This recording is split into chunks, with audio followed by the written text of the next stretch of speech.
শরীরের দিকটা খুব টাইট রাখবে রসে। ব্যস্ত মেলা দিনতে আমি প্রথম খেলাম, একটু শখের বিষয় খেলাম হয়েছে।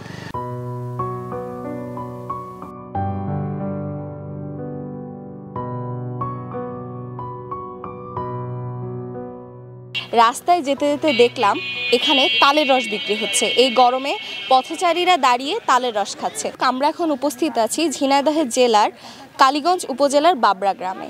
চলুন দেখে আসি এই গরমে তালের রসের চাহিদা কেমন এবং কি বলছেন পথচারীরা। আমি এখানে হঠাৎ করে আসছি, ঠিক আছে। আসার পরে আমি দেখলাম যে রাস্তার পাশে তালের রস বিক্রি করছে, অনেক সুন্দর লাগতেছে, ঠিক আছে। তালের রসে অনেক উপকারিতা আছে আমি জানি, ঠিক আছে। আমি অনেক ইচ্ছা ছিল যে আমি তালের রস খাবো, কিন্তু এখানে দেখার পরে আমার খুব ভালো লাগতেছে। গরমে তালের রস খুব ভালো লাগে খাতে, খুব ভালো লাগছে। গরম কাটে তালের রস খালি, আর প্রতিদিন এই জায়গায় আসলে পাওয়া যাবে তালের রস। উপকার আমি তো আজকে প্রথম খেলাম বিকেলে, এই ব্যস্ত মেলা দিনতে আমি প্রথম খেলাম, একটু শখের বিষয় খেলাম হয়েছে। এখন উপকার কি কি আছে এখন আমি ভালো বুঝতে পারি। এই পায়খানা পরিষ্কার হবে, তারপরে ভালো ঘুম হবে, শরীরের দিকটা খুব টাইট রাখবে রসে। এই রসটা বিক্রি করা হচ্ছে গত 1 মাস যাবৎ।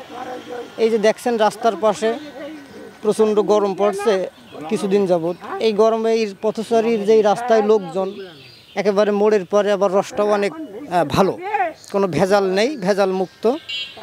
তো আমাদের এই রস অনেক এলাকার লোকজন এই রাস্তা দিয়ে যাতায়াত, আমাদের স্থানীয় এলাকার মানুষ আছে, সকলে মিলে যে যেমন ব্যক্তি যে যেমন পারে সে তেমন খায়।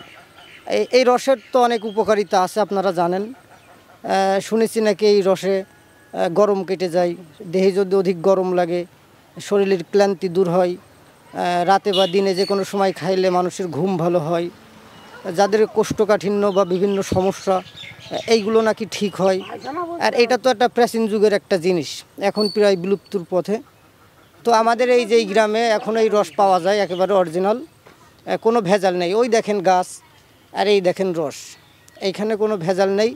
বিভিন্ন এলাকার মানুষজন আমাদের এইখানে এসে এই ভালো রস সংগ্রহ করে বাড়িতে নিয়ে যায়, অনেকে খেয়ে যায়।